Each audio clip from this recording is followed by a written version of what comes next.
Oke ya, bismillahirrahmanirrahim. Assalamualaikum warahmatullahi wabarakatuh. Waalaikumsalam warahmatullahi wabarakatuh. Oke. Mohon maaf ya terlambat karena baru keluar juga Ustaz Anto. Jadi kan ini kan pertemuan terakhir sebelum kalian sebelum kalian ulangan harian. Jadi materinya tak selesaikan. Tapi ternyata tadi waktunya kurang Ustaz Anto. Jadi di 4A ini nanti tak singkat. Ya sama, berarti tak selesaikan sampai jam 3 aja ya. Iya nih, kan 11:04. Iya yo. Oh jam 3 Sakit loh. Tak kira hampa. Nah, untuk kalian cuma mendengarkan ya. Ustaz Anto yang berbicara. Oke, untuk kalian semuanya kita awali pembelajaran kemuhammadian dengan bacaan basmalah. Bismillahirrahmanirrahim. 137 saya tidak akan mereview pembelajaran dahulu. Kita langsung ya, 137.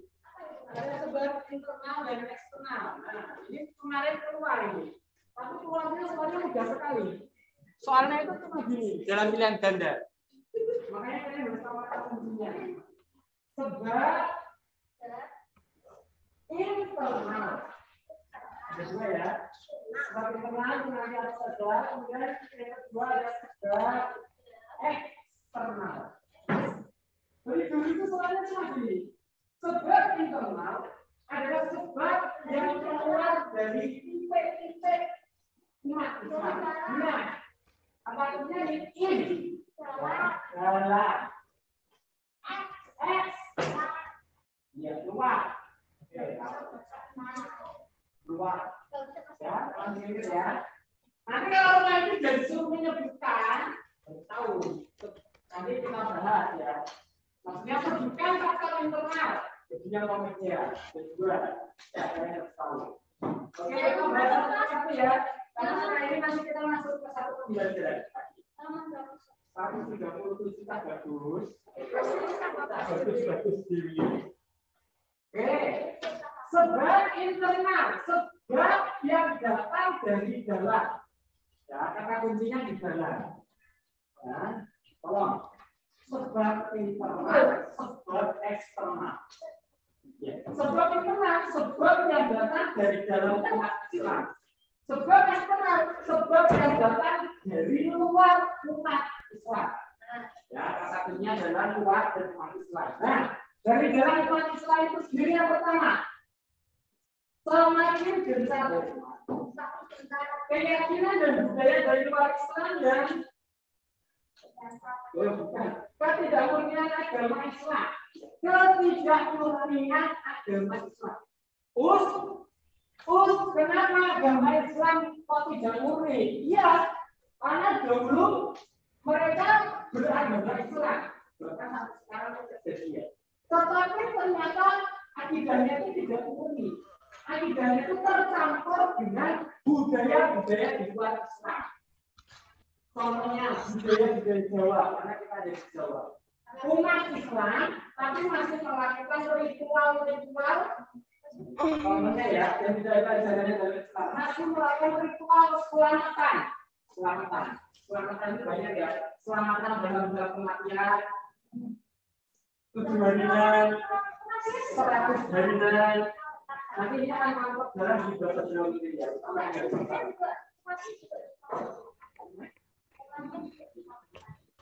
Komite bersama kan? Jadi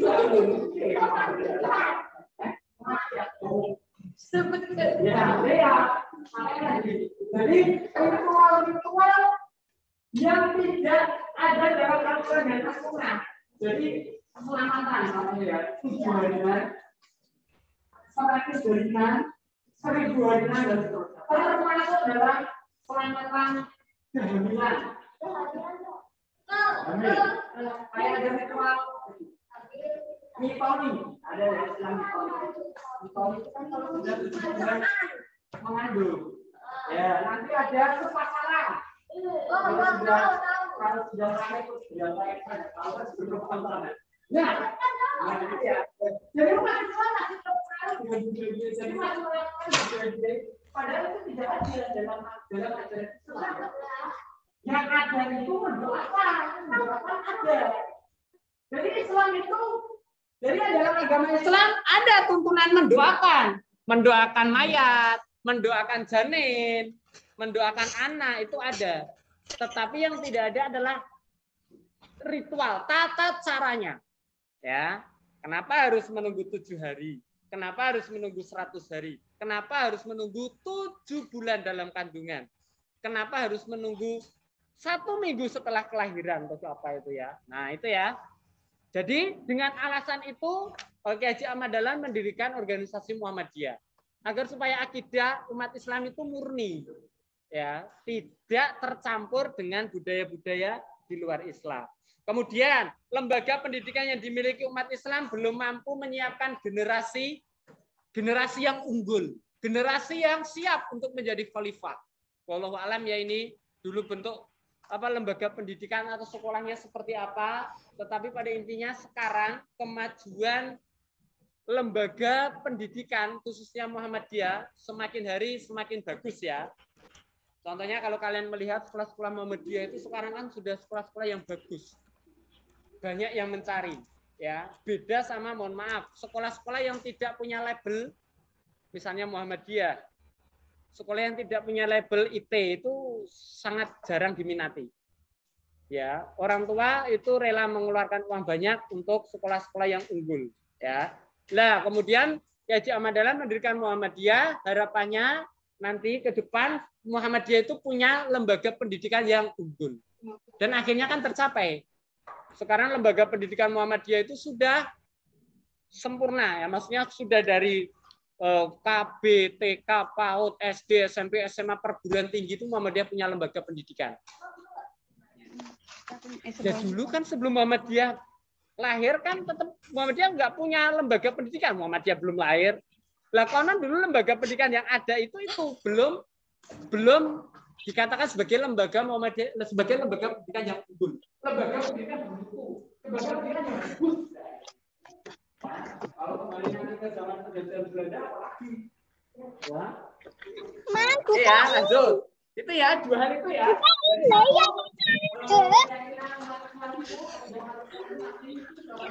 Gendis ngapa? Iya, gendis ngapain itu? Belum unggul ya. Ya keluar. Ngapain lu? Gendis tuh ngapain itu? Menjadi manusia yang Oh, Allah mau pergi. Nah, ini ya, yang kedua, sebab eksternal. Nah, X berarti di luar. Jadi sebab jabatan dari luar umat Islam. 1. Semakin berjalan kristenisasi. Nah ini sudah sesuai dengan yang dikatakan oleh Allah. Iya, kristenisasi. Jadi dalam Al-Quran itu disebutkan orang-orang Nasrani dari Katolik dan Kristen, ada kristenisasi. Itu tidak akan pernah senang buat umat Islam sebelum umat Islam itu mengikuti agama mereka. Makanya dulu kalau Islam ya di kampung di mana itu tahun 70-an 80-an itu kristenisasi kita, jadi memurtadkan orang-orang Islam supaya orang Islam masuk ke dalam agama Nasrani, masuk ke dalam Kristen atau Katolik.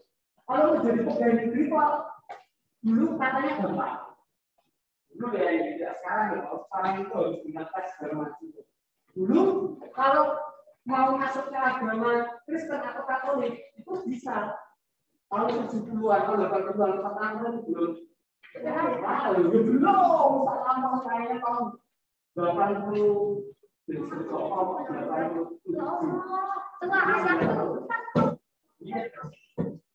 ya, sampai sekarang kita punya usaha juga demikian. Waktu sering ya, dan suatu misalnya ada pernah ada visi datang besar. Ternyata isinya itu adalah pendeta. Ngapain dulu ini? memurtadkan umat Islam. Nah, konon dulu juga seperti itu ya. Sejarah Indonesia jadi itu seperti satu bangsa, makanya Gajah Mada kreatif. Gajah Mada kemudian itu ya, terinspirasi untuk membuat suatu perkumpulan, suatu wadah yang nanti jamaahnya banyak, dan kemudian nanti dakwahnya juga semakin kuat. Ya, Muhammadiyah namanya ya. Kemudian yang kedua, penjajahan terhadap bangsa Indonesia yang dilakukan oleh bangsa lain. Nah, ternyata kita semua tahu ya bahwa bangsa Indonesia itu akan dijajah oleh bangsa lain. Contohnya Belanda, kemudian para Portugis ya apa tidak? Pokoknya yang aspek itu ya. Nah, ingat kalau dulu saat Anto belajar itu penjajahan yang dilakukan bangsa Belanda dan Jepang itu ternyata membawa dampak yang sangat luar biasa sekali bagi bangsa Indonesia. Bangsa Indonesia rakyatnya tidak hanya menderita secara fisik. Jadi mohon maaf ya, makanya itu ada istilah ya, kerja paksa, kerja lodin loh. Disuruh bekerja nggak dikasih upah itu loh. Wah itu kan mesake banget itu rakyat Indonesia. Ya tuh, fisiknya dihabiskan untuk bekerja nggak dikasih makan. Bayangkan. Ya. Nah ternyata tidak hanya itu saja. Ternyata juga berdampak pada mental rakyat Indonesia. Makanya ada gerakan revolusi mental ya, yang dicetuskan Insinyur Soekarno termasuk presiden-presiden sampai sekarang. Salah satunya apa toh? Melalui lembaga pendidikan, ya, menanamkan nilai-nilai termasuk nilai agama di lembaga pendidikan. Kalau dulu pada masa zaman penjajahan itu jangankan sekolah, malah kadang nggak bisa sekolah. Kalaupun bisa sekolah zaman Belanda itu hanya orang-orang kaya, tidak ada pembelajaran agama. Malah pas masa penjajahan Jepang kalau tidak salah ya, Ustadz agak ingat, tapi ya agak lupa. Kalau masa penjajahan Jepang itu masih agak longgar untuk pendidikan. Jepang apa Belanda ya? Jepang kalau nggak salah ya. Tapi kalau masa zaman Belanda itu, wah itu nggak bisa sekolah. Setiap orang itu belum tentu bisa sekolah. Itu ya. Jadi penjajahan terhadap bangsa Indonesia yang dilakukan oleh bangsa lain. Makanya terus lahir Muhammadiyah itu kan salah satunya untuk mencerahkan ya. Jadi punya lembaga pendidikan, lembaga pendidikannya itu nanti tidak hanya agama, itu tidak hanya seperti di negeri ya. Sedikit kalau di sekolah Muhammadiyah kan agamanya banyak, ada bahasa Arab, ada Al-Islam, ada Muhammadiyah dan seterusnya. Terakhir, pengaruh pemikiran tokoh-tokoh pembaru Islam. Jadi ketika Gajah Mada belajar Gajah Mada banyak belajar kepada para tokoh pembaru Islam. Tokoh pembaru Islam itu banyak didominasi oleh orang-orang Timur Tengah. Kalau sama-sama itu belajar di sejarah seperti itu. Nah, contohnya seperti apa kalau orang-orang pembangun tokoh-tokoh pembangun Islam itu saya kasih dua nama. Satu, Jamal bin Abdani, yang kedua Muhammad Ali. Nah, terus pertama baca-baca. Ternyata yang diamal dalam itu juga belajar dari buku karya-karya pemikirannya tokoh-tokoh tersebut.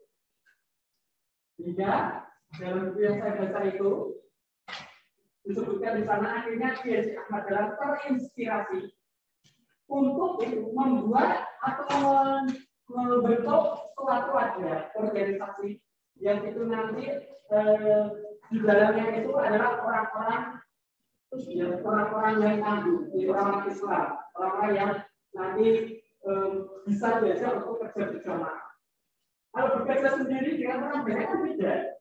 Ya, kalau bekerja sendiri, misalnya ini ya, makan satu piring sendiri sama berdua atau mana? Kalau ada kurang lalu kita berbingung. Kalau orang makan sama apa ya waduh. Satu piring itu cuma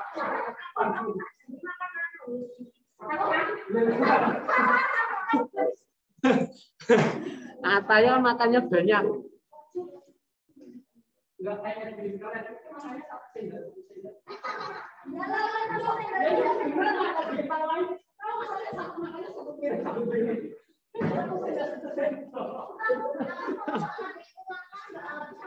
Yoes, makanannya toh langsung di stop.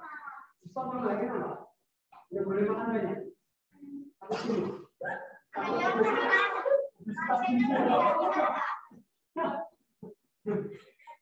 Apa makan banyak? Ya,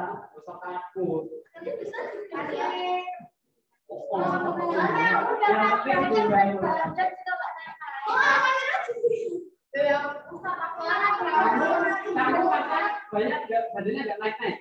Dari kamu makan apa dulu?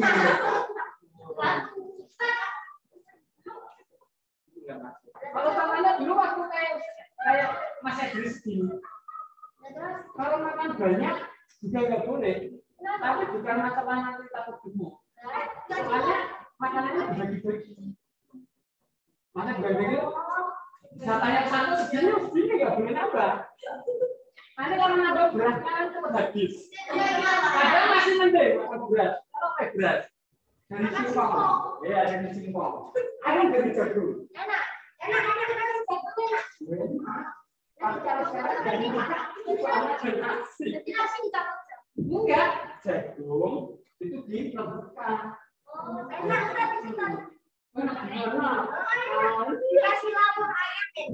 Yo ayamnya itu yang enak, nanti jagungnya nggak dimakan.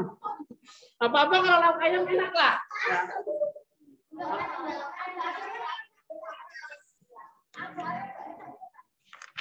Ada ayam nggak enak? Ayam apa?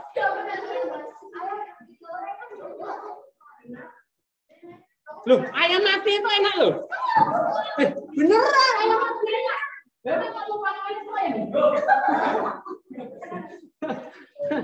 Oh, ayam mati itu enak ya. Tapi usah malah belum ngerasain ayam hidup rasanya gimana. Dulu Satanda pernah beli ayam loh. Belum itu masih gini. Jauh banget tapi nasi ya. Dan udah putus sama ini memang ayamnya yang tangguh kok.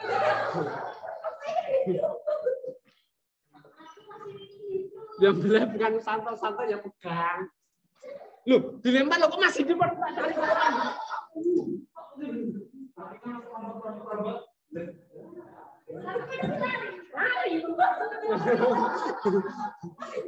Mungkin dulu gini ya.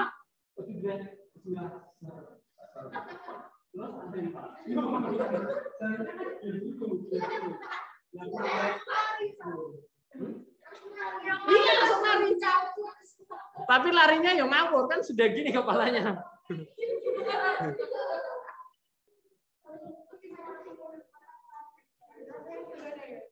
Oke ya.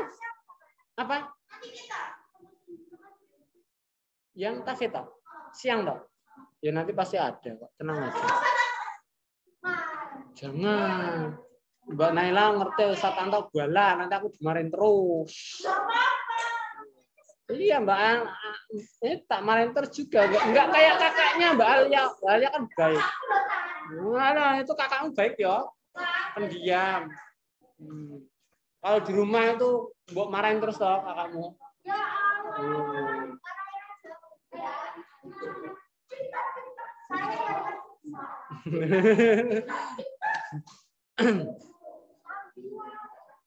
Oke ya, kita langsung masuk ke halaman 138. Silakan dibuka 138. Mas Satrio. Mas Satrio. Latihan soal 138 nomor 1. Dibacakan Mas Satrio. Muhammadiyah didirikan di kota Surakarta. Halaman 138. Ya. Muhammadiyah didirikan di kota Surakarta. Enggak ada suaranya ya? Wah. Kok udah keras kayak gini enggak jelas toh. Hei.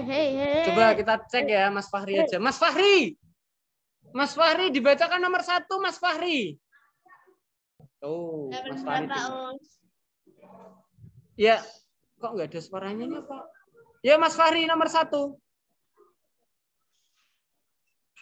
Halaman berapa, Us?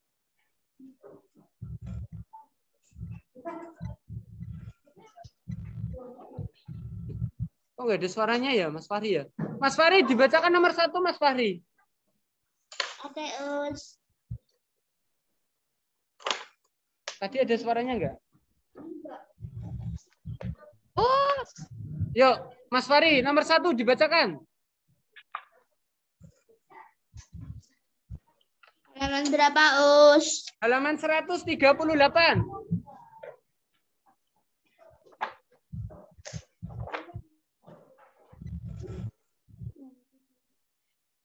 Muhammadiyah didirikan di kota Yogyakarta. Oke, Mbak Hasna. Kalau pertanyaannya di kota, tolong dijawab kota Yogyakarta. Kalau pertanyaannya di kampung, jawabnya kampung. Ya, Kauman, pinter, Hasna. Nomor 2, Mas Satrio. Tadi kan belum dinyalain mic-nya. Mas Satrio nomor 2. Pendiri Muhammadiyah adalah Kiai Haji Ahmad Dahlan. Ya, Kiai Haji Ahmad Dahlan. Nama kecilnya siapa? Muhammad Darwis. Nomor 3, Mas Mbak. Jangan Mbak Gendis ya, Mbak Gendis sudah terbiasa. Mbak Ica.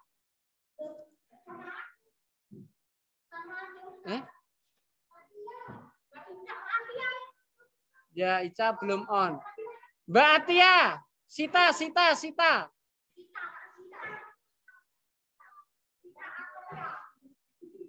Sita belum on. Ya, Mas L, nomor 3 Mas L.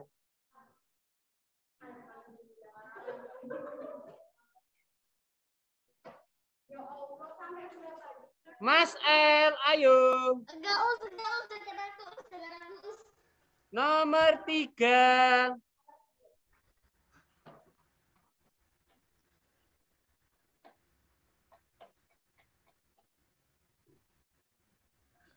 Ayo Mas El, waktunya keburu habis.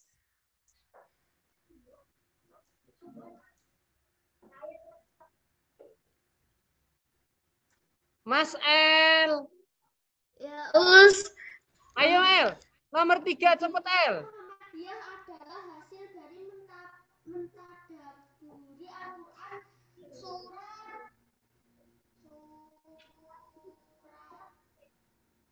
surat Al-Imran ayat 104.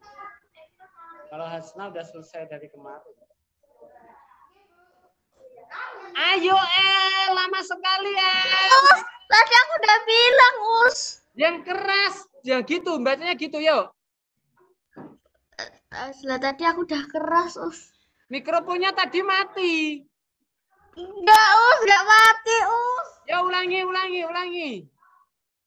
Berdirinya Muhammadiyah adalah hasil dari mentadaburi Al-Quran surat Al-Imran ayat 104. Ya, Ali Imran ayat 104. Nomor 4, Mbak Gendis. Lah kok aku? Iya dong. Gantian, cewek cowok. Semakin gencarnya kristenisasi merupakan sebab titik-titik berdirinya Muhammadiyah. Internal atau eksternal? Eksternal. Ya, eksternal. Terakhir nomor 5. Sama ya. Ingat, yang diminta Hijriah atau Masehi? Kalau Hijriah berarti tanggal 8 Jul 1330. Kalau yang diminta Masehi berarti 18/1912. Oke ya. Terakhir halaman 142. Halaman 142.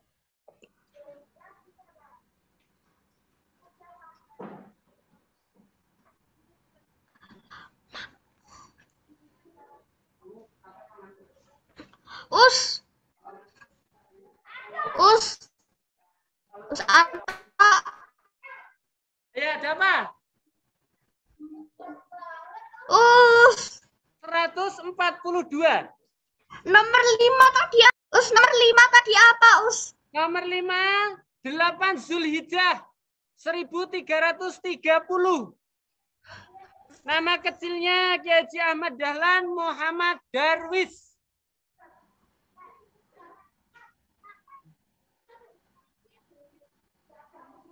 Ya ini Kata Mbak Ali bunyi yang nggak dengar, makanya saya tanya teriak. Oke, terakhir.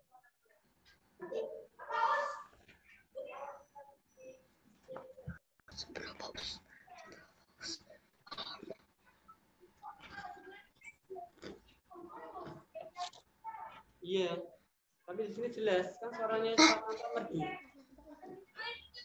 Yes, merdu. Oke, kita masuk ke halaman 142 ya, ini terakhir ya. Fokus.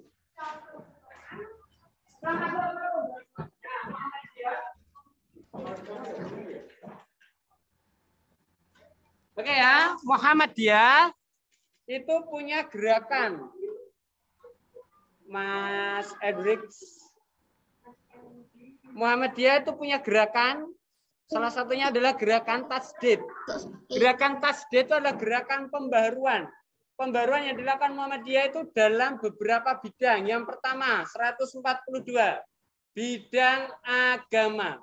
Berarti dalam hal ini nanti, Muhammadiyah itu melakukan pembaharuan atau perbaikan seputar Islam. Yang pertama, sekali lagi pembaharuan bidang agama. Apa maksudnya, Mbak Alia? Pembaharuan bidang agama, maksudnya gimana? Aduh.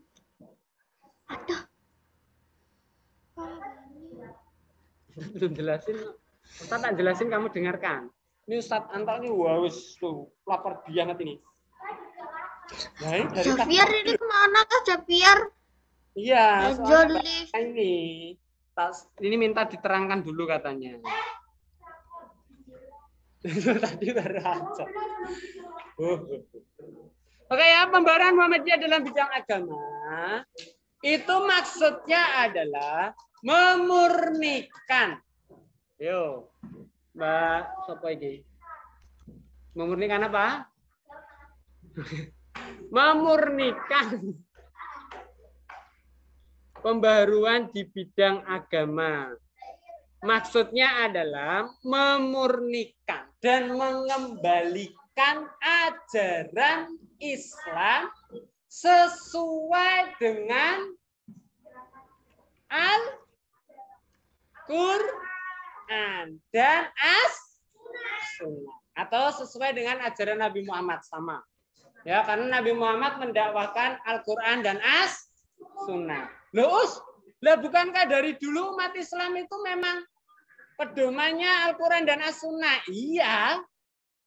Cuman sekali lagi umat Islam masih terpengaruh dengan keyakinan, budaya, ritual di luar Islam.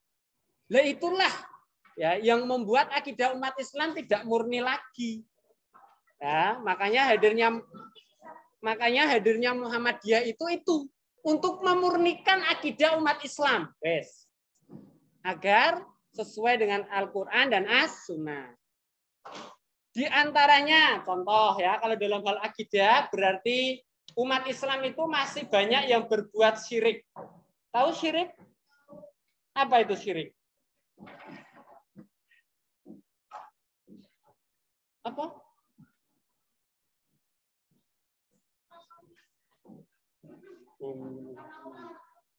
Hah? Iya, pinter ya. Berhala itu apa? Patung itu apa? Kalau dalam sejarah Islam togut, patung, berhala. Oke, jadi syirik itu perbuatan. Besok kalau keluar ini juga keluar beberapa tahun yang lalu tentang syirik. Jadi perbuatan menduakan Allah atau perbuatan menyembah kepada selain Allah disebut titik-titik ya. Syirik. Iya, itu perbuatan. Lah orang yang menduakan Allah, orang yang menyembah kepada selain Allah itu namanya murtad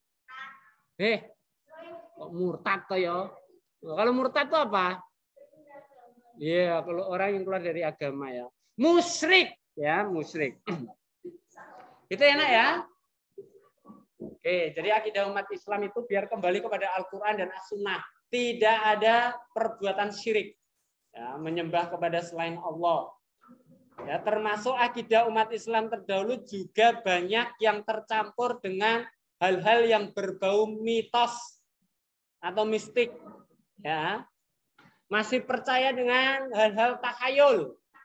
Ya, cerita-cerita khayalan yang sebenarnya itu tidak logis, tidak masuk akal, dan itu bukan cerita yang benar, ya, khayalan. Ya. Terus khurafat, cerita-ceritanya nanti itu menjadi suatu keyakinan. Wah, bener loh. Kalau ke pantai selatan nanti pakai baju hijau, wah itu nanti bener. Nanti kamu akan diajak Nyiroro Kidul. Ngapain? Enggak tahu. Makanya jangan pakai baju hijau, kan gitu toh.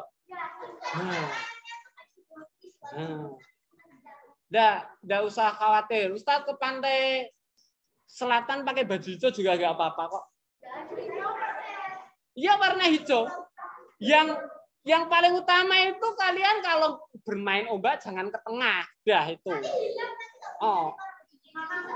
Kamu nggak pakai baju hijau main ombaknya ke tengah-tengah yo. Malah lebih bahaya itu, ya. Nah, itu. Ya, tapi nanti jangan dihubung-hubungkan ya. Itu yang tenggelam bajunya hijau kok gini ya, jangan. Ya, makanya itu cerita khayalan. Itu bohongan kalau bahasa sekarang. Bohongan itu berarti nggak benar. Jadi kalau kamu mau pakai baju hijau silahkan. Makanya jangan menjadi suatu keyakinan. Nanti kalau kamu jadi satu keyakinan, loh, kamu nanti ya udah ya, berarti kan akidahmu sudah nggak lurus lagi nanti. Yang menentukan kita hidup mati bukan baju hijau ya, tapi Allah. Gitu ya nak ya. Kemudian umat Islam dalam hal ibadah itu juga demikian. Dalam hal ibadah itu masih umat Islam masih melakukan ibadah-ibadah yang tidak pernah dicontohkan oleh Nabi. Nah, kalau kalian belajar agama, ya, kayak Mbak Alia ini ya, besok sudah disiplin ilmunya udah banyak, nanti ada belajar fikih dan seterusnya. Nanti ketika kita beribadah, maka ibadah kita itu harus sesuai dengan yang dicontohkan oleh Nabi Muhammad. Contoh terutama ibadah mahdhah, ibadah-ibadah yang sudah ditentukan tata caranya, waktu pelaksanaannya. Karena Ustadz Anto pernah bertanya kepada temannya Ustadz Anto. Nah, Ustadz Anto punya teman juga ya. Dia itu setiap hari puasa. Iya. Tapi maksudnya kok tidak gini, maksudnya tidak kok dari dulu sampai sekarang puasa terus, enggak. Tetapi dia dalam hari-harinya itu lebih sering berpuasa. Lah itu Ustadz tanya, loh kamu kok puasa terus? Ya saya berpuasa, puasa ajaran agama, ajaran Islam. Bahkan dalam hal pahala puasa itu nanti hubungannya langsung sama Allah. Tidak ada sangkut pautnya dengan yang lain. Demikian kan hadisnya berkata demikian. Jadi saya puasa, saya sanggup puasa, saya puasa. Nah, awas, itu nanti bisa jadi ibadah puasanya itu bid'ah. Ibadah puasa yang baru. Tidak pernah dicontohkan oleh Nabi Muhammad. Lah, aku pengen puasa. Silakan. Bisa puasa Ramadan, bisa puasa Arafah, bisa puasa Asyura, bisa puasa Yaumul Bid, bisa puasa Senin Kamis, bisa puasa Daud. Kalau kelamaan Senin Kamis, Daud. Sehari puasa, sehari tidak, sehari puasa, sehari tidak. Itu. Nah, itu ada ajarannya kalau itu ya, silakan. Jadi itu ya. Jadi jangan sampai melakukan ibadah-ibadah yang tidak ada ajarannya. Itu kalau dalam bahasa kita itu bid'ah. Melakukan ibadah yang tidak dicontohkan oleh Nabi Muhammad. Ya.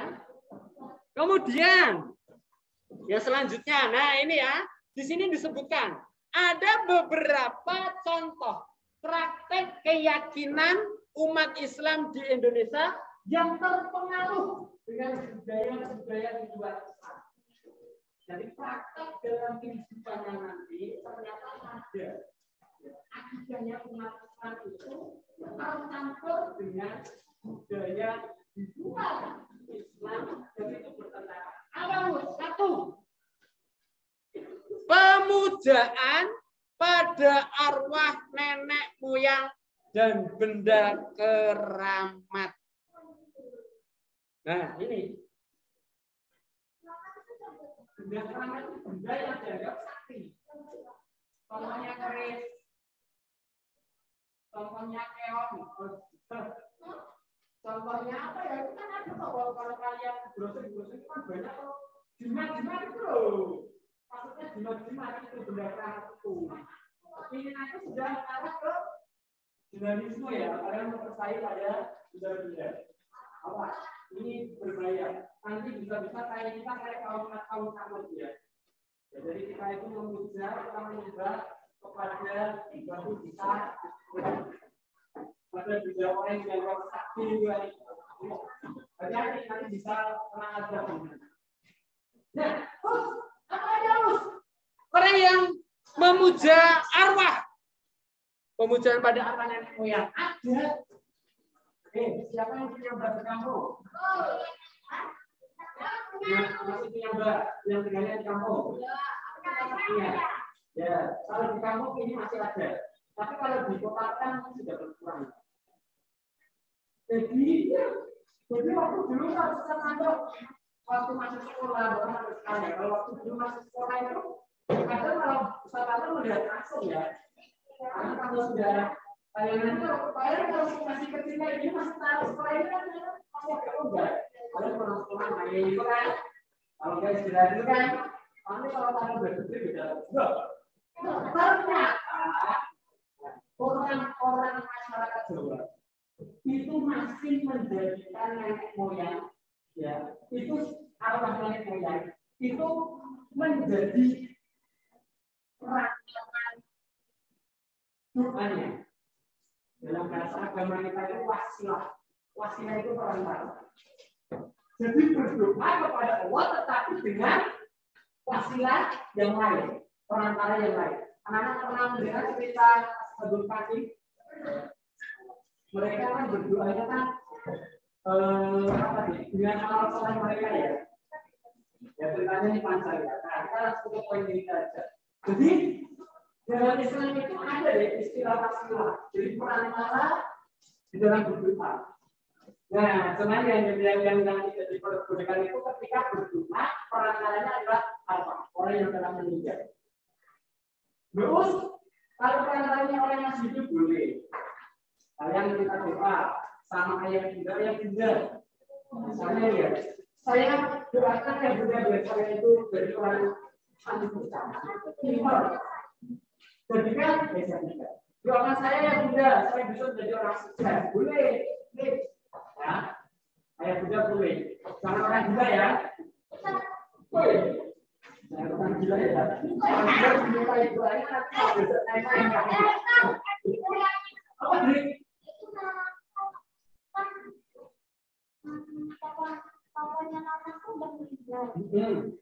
Bagus berarti ya.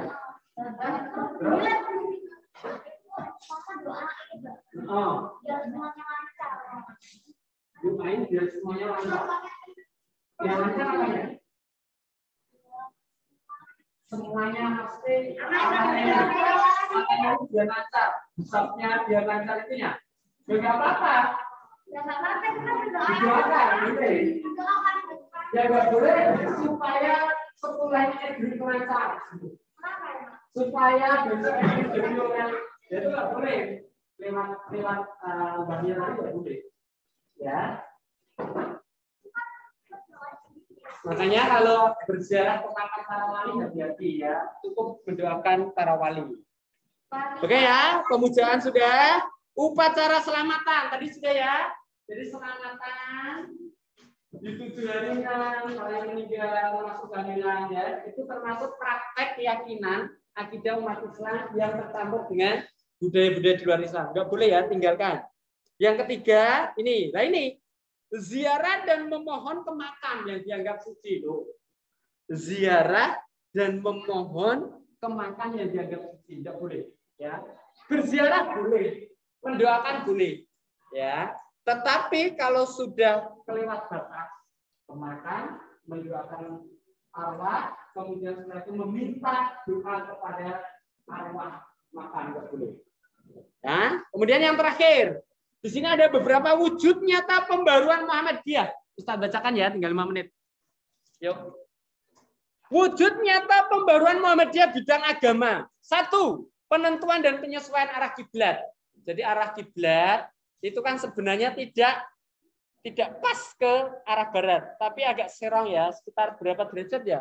30 atau berapa itu ya? Nah, itu dulu kan yang menemukan Kiai Haji Ahmad Dahlan. Dulu ceritanya waktu Kiai Haji Ahmad Dahlan akan meluruskan arah kiblat di Masjid Kasultanan Yogyakarta, Masjid Gede, sudah pernah ada yang ke sana ya?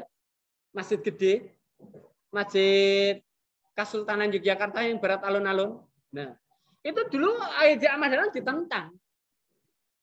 Terutama oleh tadi penghulu, Kiai Haji Penghulu Kamaluddin Ningrat. Ya, Kiai Haji Ahmad Dahlan kalah sama Kamaluddin Ningrat dari sisi apa nih? Status ya, apa? Dari sisi status sosial di sana. Karena Kamaluddin Ningrat itu penghulu, orang dalam kerajaan, orang dalam istana. Ahmad Dahlan hanya seorang banyak seorang dai, banyak seorang juru dakwah. Ya salah. Wah, dunia belum itu berulang-ulang, dia adalah perjuangan untuk kata keberjadian dari perjuangan kapal general marah. Ini kapal general bukan merusak kadernya Kiai Ahmad Dahlan. Tapi sekarang kan lihat di Masjid Kasultanan di Jakarta, itu sudah sesuai, dan bahkan sudah digunakan hampir semua masjid di Indonesia. Kemudian penggunaan penghitungan astronominya, kalau Muhammadiyah di dalam perhitungan waktu itu menggunakan yang namanya metode hisab. Ini sudah keluar, ini pernah keluar. Jadi metode yang digunakan Muhammadiyah dalam menentukan awal dan akhir Ramadan. Itu yang salah satu contoh ya, menentukan awal akhir Ramadan. Karena nanti semuanya itu ya termasuk berhubungan dengan waktu sholat. Itu dengan hisab. Dengan apa tadi? Hisab ya, tolong diingat-ingat. Itu dengan perhitungan peredaran bulan dan matahari.